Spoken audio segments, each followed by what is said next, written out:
Olá, pessoal. Bom dia, boa tarde, tudo bem? Sejam bem-vindos a essa aula sobre conjuntos numéricos. Sou o professor José Antônio, tá?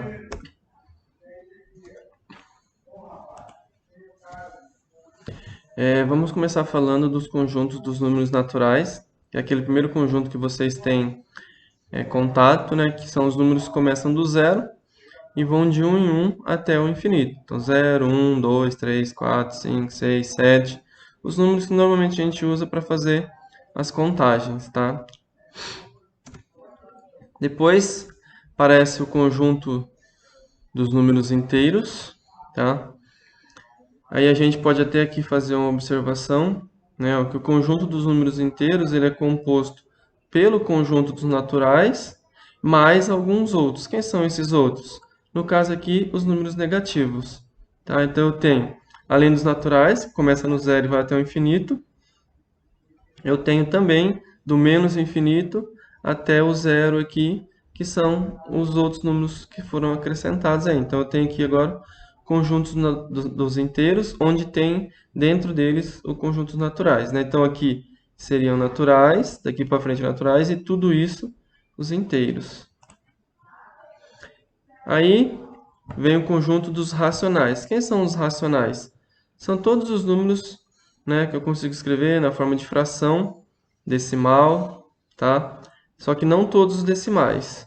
Aqui são os decimais que eu consigo escrever na forma de uma fração. Então eu tenho aqui, ó, menos 5 meios é um número racional, menos 21 décimos é um número racional, menos 2 é um número racional. Ah, mas o menos 2 não é inteiro? É inteiro, né, ó. Ele está aqui, dentro do inteiro. E o inteiro está dentro dos racionais, né? Ou seja, quem são os racionais? São aqueles conjuntos que os naturais, ou seja, do zero até o infinito. São aqueles números que são os inteiros, do menos infinito até o zero. E aí aparece agora um complemento, alguns elementos a mais, que são as frações ali, alguns decimais. Então, esses são os números racionais. Por que o menos 2 é racional? Porque eu posso escrever o menos 2 na forma de uma fração. Como? Por exemplo, menos 2 sobre 1 é uma fração. Menos 4 sobre 2 é uma fração. Menos 6 sobre 3 é uma fração. Todas frações equivalentes e que representam o mesmo valor, que é o 2 negativo. Bem? Aí vem o conjunto dos irracionais. Quem são os irracionais? São aqueles que não são racionais, tá? São os números decimais que não podem ser escritos na forma de uma fração, tá? São números decimais infinitos, né, que não tem fim, tá? Ele não tem uma certa quantidade de casas decimais, não tem nenhuma parte dessas casas decimais que se repetem. São números decimais, mas eles não têm fim.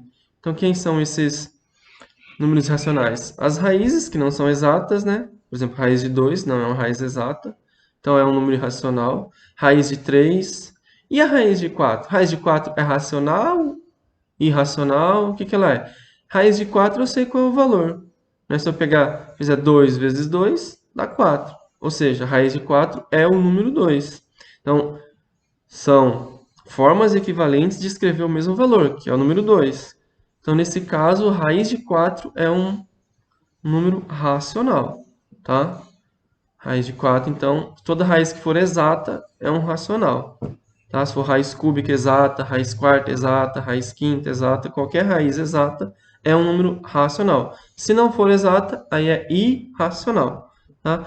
Outros números que também não podem ser escritos na forma de fração são algumas letras, como, por exemplo, π, né, que é a representação de um número decimal, 3,14, 15, tem milhões de casas decimais aí, tá? Milhões de casas que não se repetem. Tem o ρ, que também é uma representação de um número decimal.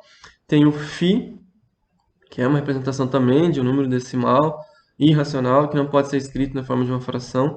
Então, a gente usa uma letra para representar isso. E o último aqui, esse ezinho, é o número de Neper. Também é um número irracional, tá? Geralmente, os racionais são representados por letras. E as raízes aí, tá? Aí eu tenho aqui esse meu conjunto dos racionais. Tudo bem? E aí o conjunto dos números reais. Eu coloquei aqui todos os números conhecidos, tá? Por quê? Porque não são todos os números. Depois vocês vão aprender que existe um outro conjunto que engloba tudo isso daqui, ó, tá? Que é chamado do conjunto dos complexos. Vai aparecer mais uma representação desse novo tipo de número complexo, que aí vai englobar tudo, né? Todos os reais mais esses complexos que aparecem. Tá? Então aqui eu tenho, ó, naturais, aí dentro dos naturais, dentro dos inteiros está os naturais, né? Um conjunto maior. Aí um conjunto maior ainda, que contém os naturais e os inteiros, são os racionais. E aí eu tenho aqui separadinho os irracionais, né? Que eles não estão dentro de nada aqui, mas eles fazem parte dos reais. E aí tudo isso, né, são os reais, tá? Irracionais mais racionais são os reais. Então essa é uma forma de representar esquematicamente assim esses conjuntos. E aí, vamos falar das representações, né? Esses números todos podem ser representados de algumas formas. As mais comuns são fração e decimal. Se eu tenho uma fração, toda fração eu consigo transformar em número decimal. Como? Simplesmente fazendo a divisão, né? Ó, numerador dividido pelo denominador. Então eu dividi aqui, ó, 1 por 4, 0,25, 25 centésimos. 1 quarto é igual a 25 centésimos. Ou seja, esses dois números representam a mesma coisa. São formas equivalentes de escrever o mesmo valor. Tá? Aqui é a mesma coisa, né? Ó, 2 terços.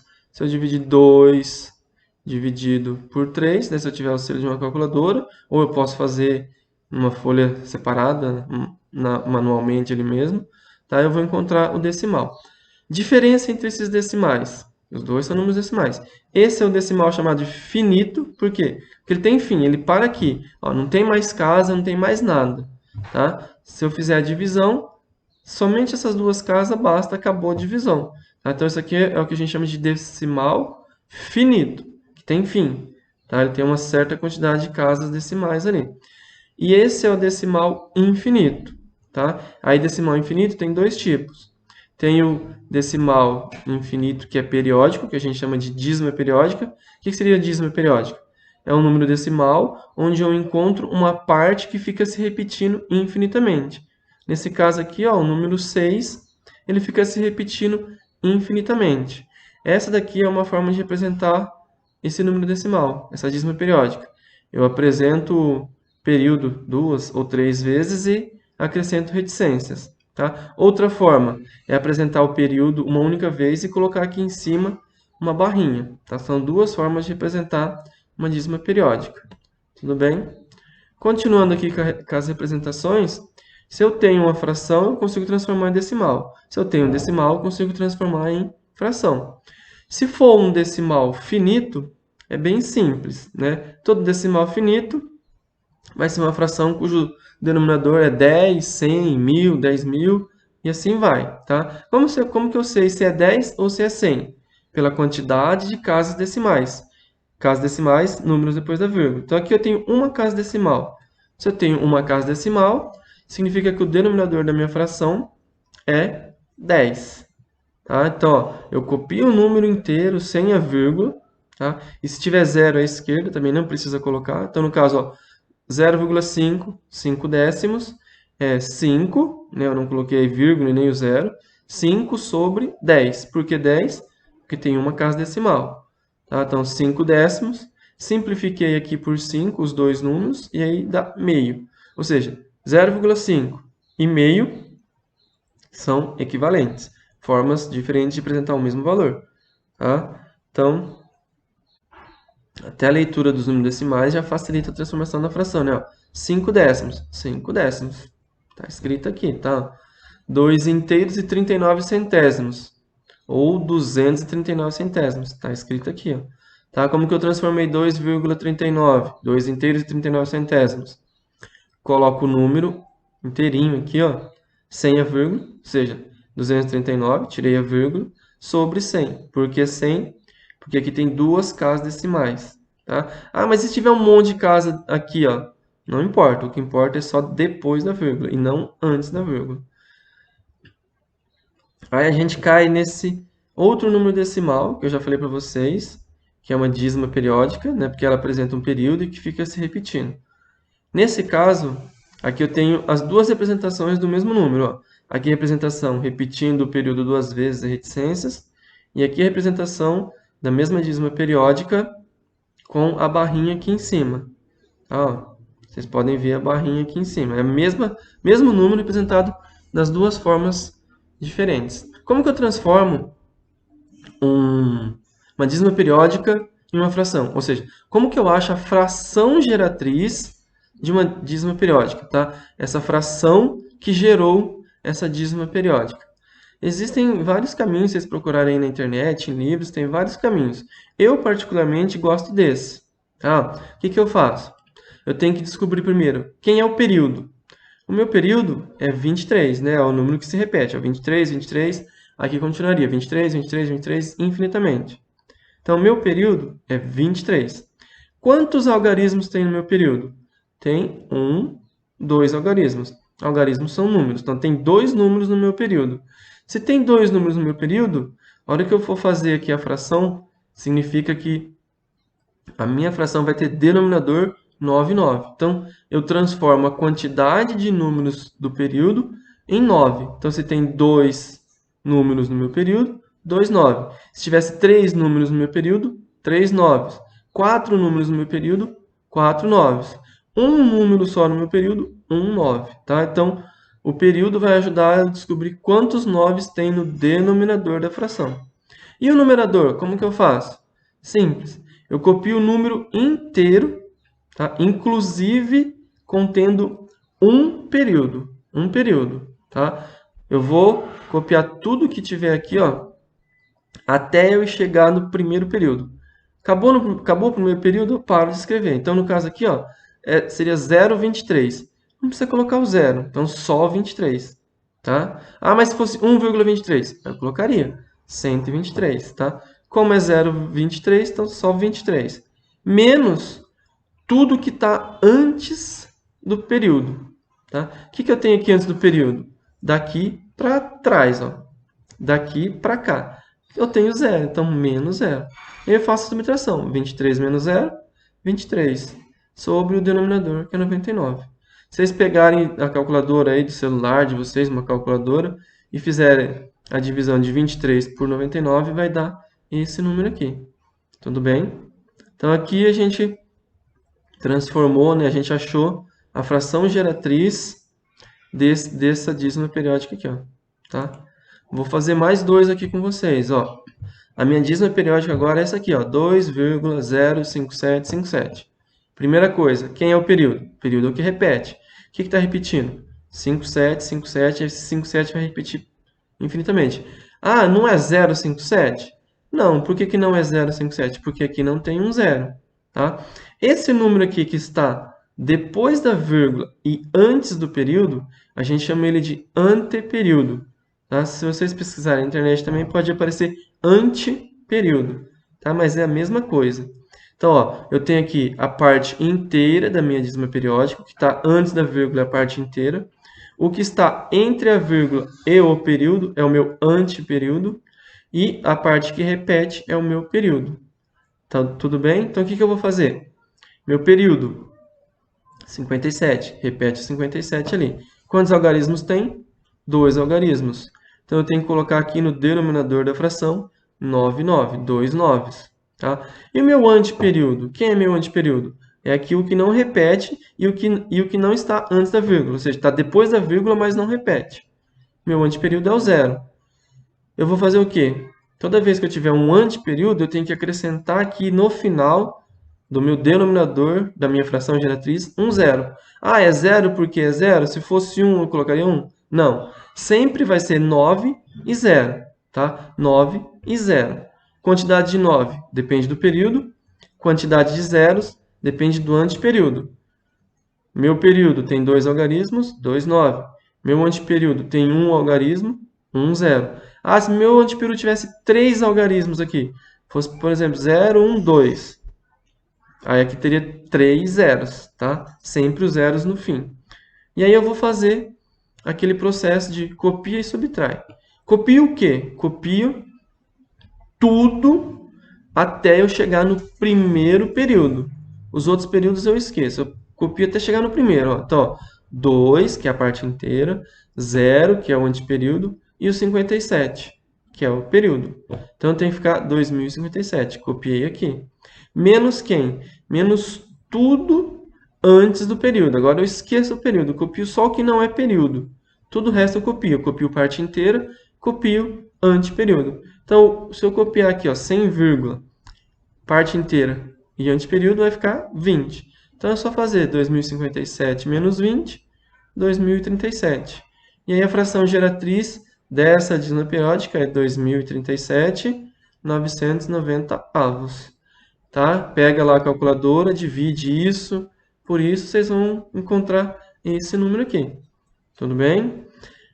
Parece que é meio complicado, mas operação simples e algumas regrinhas que tem que guardar. Para melhorar isso, criem dízimas periódicas da cabeça de vocês, tá? Basta ter parte inteira, ter antiperíodo e período, e aí é só vocês descobrirem quem é o período, quem é o antiperíodo, fazer as operações.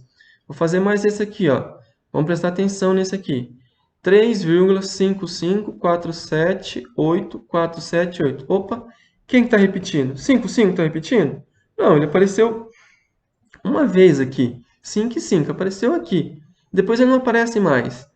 O 4 aparece? Aparece aqui. O 7 aparece? Aparece aqui. O 8 aparece? Aparece aqui. Então, opa, quem está repetindo? 4, 7, 8. 4, 7, 8. 4, 7, 8. 4, 7, 8. E isso ficaria infinitamente. Então, quem é meu período? 478. Ah, esse é meu período. E se está depois da vírgula e não repete, é antiperíodo. Quem é meu antiperíodo? 5, 5. 55. Tá? E aqui esse 3 é a parte inteira, que está antes da vírgula, a parte inteira. Tá? Então, eu já sei que tem 3 algarismos no meu período, então eu tenho que colocar 3 números 9. E eu já sei que tem 2 algarismos no meu antiperíodo. Ah, mas só pode ser 0 e só pode ser número repetido? Não, poderia ser aqui o 53, 57, 42, qualquer número que não repita é antiperíodo. Tá? Então aqui, ó, 2 algarismos, então 2 zeros. Então eu já sei que o meu denominador é 99.900. Falta descobrir o numerador. Como que eu vou descobrir? Tira a vírgula e copia tudo, incluindo um período. Então aqui eu copio até chegar no final do primeiro período. Ou seja, 3, que é a parte inteira, 5, 5, que é o antiperíodo, e o período 4, 7, 8. Então, ó, 3, 5, 5, 4, 7, 8. Copiei tudo. Menos quem? Menos tudo que não for período. Tudo que não repete. Quem que não repete? A parte inteira e o antiperíodo. Então, menos 355. Faz a subtração, vai dar 355.123 sobre 99.900 avos. Tá? Faz a divisão aí que vocês vão conferir que vai dar isso daqui. Tudo bem? Ah, normalmente se deu fração, a gente tem que simplificar. Nesse caso, vocês podem perceber que não está simplificado. Por quê? Porque nenhuma delas daria uma simplificação, tá? Mas tem que fazer a simplificação, tá? Toda fração é representada na sua forma irredutível, a menor forma possível, né? Com os menores números possíveis. Tudo bem? Aí vamos fazer aqui um exercício. A fração geratriz da dízima 12,3727272 é... Vamos lá. Dízima, já falou que é dízima. Tem um monte de número que repete, então é dízima periódica. Né? Quem que repete? 72. Então, 72 é o meu período. Quem que não repete está depois da vírgula? 3. Então, 3 é meu antiperíodo. E aqui, o 12 é a minha parte inteira, que está antes da vírgula. Então, eu já descobri parte inteira, antiperíodo e período. Tá? Quantos algarismos tem no período? 2 algarismos. Então, tem que ter 2 noves. Tudo bem? Antiperíodo era o número 3, né? Tem um algarismo, 1, 0. Ótimo, então já sei que o denominador é 990. Tá? Vamos lá, como que eu faço o numerador? Copio tudo, incluindo um período só, tá? Então, eu vou parar aqui, ó. Um período. O período é 72. Então, eu copio parte inteira, copio antiperíodo e copio período. Um só. Tá? Então, ó, 12, 3, 7, 2. 12, 3, 7, 2. Copiei, agora menos quem? Menos tudo que não é período, tá? Período é daqui para cá, então daqui para cá eu não copio, eu copio antes. 123, tá? O que está antes desse 72? 123, menos 123. Faz a subtração, 12.372 menos 123, vai dar 12.249 sobre 990, tá? Aí eu simplifico, tá? Dá para dividir por 3, depois por 3 de novo, ou seja, dá para dividir por 9. Dividi aqui, simplifiquei por 9, em cima e embaixo, simplifiquei por 9, e aí deu 1.361 sobre 110. Olhando nas alternativas, eu vejo que não tem essa daqui, que era a que teria que estar, tá? Mas ele representa essa daqui, ó, antes da simplificação, pela letra B. Então, essa aqui é a opção correta, tá? Outra forma da gente já ver aqui qual é a certa e qual é a errada, ó, esse só tem 9, esse só tem 9. Se tem antiperíodo, já está errado, né? Se tem antiperíodo, tem que ter um zero. Então, essa daqui e essa daqui já não pode ser minha resposta, tá? Então, já posso excluir essas duas, tudo bem? Só prestando atenção em como resolver, tá? Aí, vamos falar um pouquinho do π, que é aquele número irracional e é muito utilizado, principalmente quando eu estou trabalhando com círculos, circunferências, coisas redondas, tá? O π nada mais é do que eu pegar o comprimento de uma circunferência, tá? Comprimento de uma circunferência e dividir esse comprimento pelo diâmetro. O que é o comprimento da circunferência? Imagina que eu pego esse risquinho aqui, ó, essa voltinha aqui, e corto ela aqui. Aí eu pego isso e abro ele. Isso é o comprimento da circunferência, tá? Esse contorno aqui. Então, ó, imagina que eu estou aqui, ó. Quanto maior for a minha circunferência, significa que maior vai ser o comprimento. Ó, eu aumentando a circunferência, eu aumento o comprimento. Se eu diminuir a circunferência, eu diminuo esse comprimento, né? Ó, pegando imagina que eu estou pegando aqui, ó, cortando e abrindo ele, esticando, eu tenho o comprimento, tá? Então eu vou fazer o quê? Esse comprimento, vou dividir pelo diâmetro dessa minha circunferência. O que é o diâmetro? O diâmetro é eu pegar de uma ponta a outra, né, de um lado ao outro da minha circunferência, passando pelo centro. Se eu passar pelo centro, eu tenho, na verdade, então, que daqui até aqui é raio e daqui até aqui é raio. Ou seja, o diâmetro nada mais é que raio mais raio. Raio mais raio é 2 raios, tá? Então, eu posso fazer qualquer conta de comprimento usando ou o diâmetro ou o raio, tá? Se for o diâmetro, é só achar o comprimento, que a gente chamou de C, o comprimento é diâmetro vezes π. Se for com raio, o comprimento é 2 vezes o raio vezes π, tá? Mas quem é esse π? Π é um número que representa justamente a divisão desse comprimento por esse diâmetro, tá? Se eu pegar esse comprimento, imagina que eu peguei o fiozinho, estiquei, meço esse comprimento e divido pelo diâmetro, eu sempre vou achar π. Não importa qual seja o tamanho dessa minha circunferência. Se for essa circunferência, dividir por esse diâmetro, o resultado vai dar π. Se for essa circunferência aqui, ó, esse comprimento, e dividir por esse diâmetro, vai dar π. Se for esse comprimento aqui, ó, enorme, e dividir pelo diâmetro, vai dar π. Não importa qual seja o comprimento, tá? Sempre vai dar π. Tudo bem?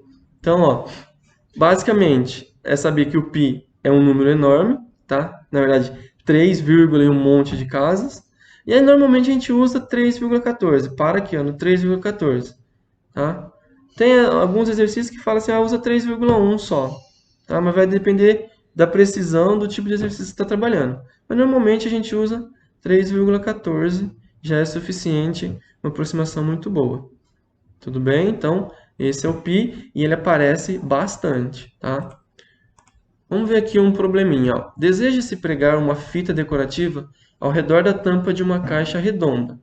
Se o diâmetro da tampa mede 20 centímetros, qual o comprimento mínimo que a fita deve ter para dar a volta completa na tampa? Então, para que que eu preciso saber disso? Para que que isso me interessa? Me interessa porque eu tenho aqui, ó, uma caixa, tá? Redonda, e aí eu quero colar aqui em volta dessa tampa uma fita. Mas eu não quero cortar muito pequena e não quero ficar cortando várias vezes para perder fita, né? Ah, eu pego, estico lá um pedação e colo e o resto eu corto. Isso é desperdício, tá? Isso não é interessante. Principalmente se, por exemplo, eu trabalho com isso e tenho que ficar comprando fita e colando ela ali. Então eu vou estar perdendo dinheiro, tá? Então o que que eu vou fazer? Eu vou calcular o comprimento que eu preciso, né, o tamanho certinho dessa volta aqui, ó, qual é exatamente esse comprimento, cortar no tamanho certo e colar ali para não ter desperdício e nem sobra, tá? Então como que eu vou fazer? Primeiro, o dado mais importante do exercício é aqui 20. 20 é o quê? É o diâmetro. Então eu já coloquei aqui, ó, que o diâmetro é 20 centímetros. Já coloquei aqui também que o valor do π é 3,14. E já coloquei aqui que a fórmula que eu vou usar, né, já que ele pediu, ó, comprimento. Comprimento da circunferência é o diâmetro vezes π. Tem o diâmetro, tem o π, é só multiplicar, né? Ó. Então, o comprimento vai ser 20 vezes 3,14, que dá 62 inteiros e 8 décimos de centímetros. 62,8 centímetros.